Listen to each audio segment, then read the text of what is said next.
নমস্কার বন্ধুরা, রবির হোম কিচেন উইথ ব্লগে আপনাদের সকলকে স্বাগত জানাই। তো চলুন, আমি এখানে একটি রেসিপি বানাচ্ছি। এখানে আমি বাজার থেকে কিছু পরিমাণ মাশরুম কিনে এনেছি।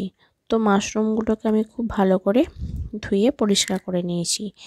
এরপর মাশরুমের যে বড় বড় অংশগুলো আছে সেগুলো আমি খুব ভালো করে একটু চিড়ে নিচ্ছি। তো এইভাবে আমি পাতলা পাতলা করে চিড়ে নিলাম।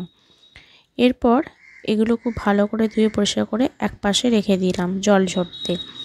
তো অন্যদিকে একটি ব্যাটার বানাবো। প্রথমে আমি একটি পাত্রের মধ্যে 2 চামচ মতন বেসন আর নিচ্ছি 2 চামচ মতন কর্নফ্লাওয়ার। এরপর দেব 2 চামচ মতো ময়দা। তো আপনারা এই ব্যাটারটা পুরো বেসনের মধ্যেও করতে পারেন। তো এইভাবে বানালে একটু ক্রিপসি হবে। তো এরপর আমি এখানে দিলাম কাশ্মীরি লঙ্কার গুঁড়ো আর দিচ্ছি হাফ টিস্পুন মতো গোলমরিচ।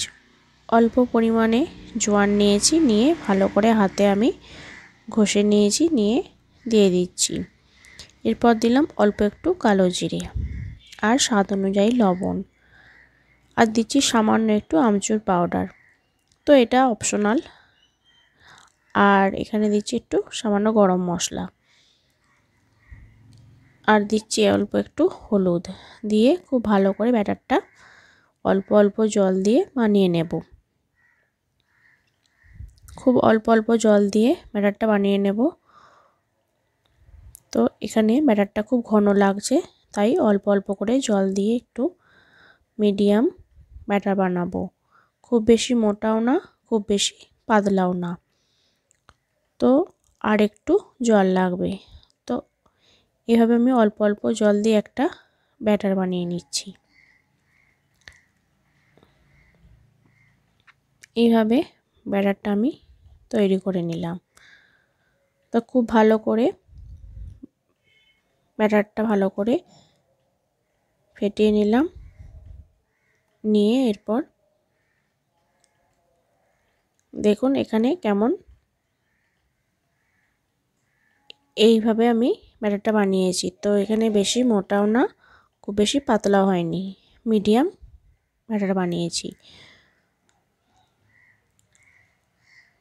এরপর এখানে আমি দিয়ে দেব কুচনো কিছু ধনেপাতা, আর দিয়ে দেব কুচনো লঙ্কা।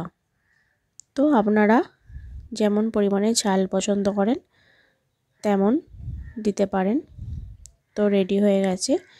এরপর একটা একটা করে মাশরুম আমি ব্যাটারের মধ্যে নিয়ে কড়াইয়ের মধ্যে তেল গরম করে নিয়েছি, আর ধীরে ধীরে ছেড়ে দেব। দিয়ে খুব ভালো করে আমি এদিক ওদিক করে ভেজে তুলে নেব। তো বন্ধুরা, এই রেসিপিটা একবার বানিয়ে দেখবেন, মাশরুম পকোড়া। তো আপনাদের এই মাশরুম পকোড়া কেমন লাগছে তো আমাকে একবার কমেন্ট করে জানাবেন। এইভাবে আপনারা গরম ভাতের সঙ্গে কিংবা সন্ধ্যের স্ন্যাক্স হিসেবে চায়ের সাথে আপনারা পরিবেশন করতে পারেন। তো এইভাবে আমি সমস্ত মাশরুমগুলো ভেজে তুলে নিচ্ছি। তো রেডি হয়ে গেল আমার মাশরুমের পকোড়া। যদি ভালো লাগে অবশ্যই লাইক, কমেন্ট, শেয়ার করবেন, আর সাবস্ক্রাইব করতে যেন ভুলবেন না।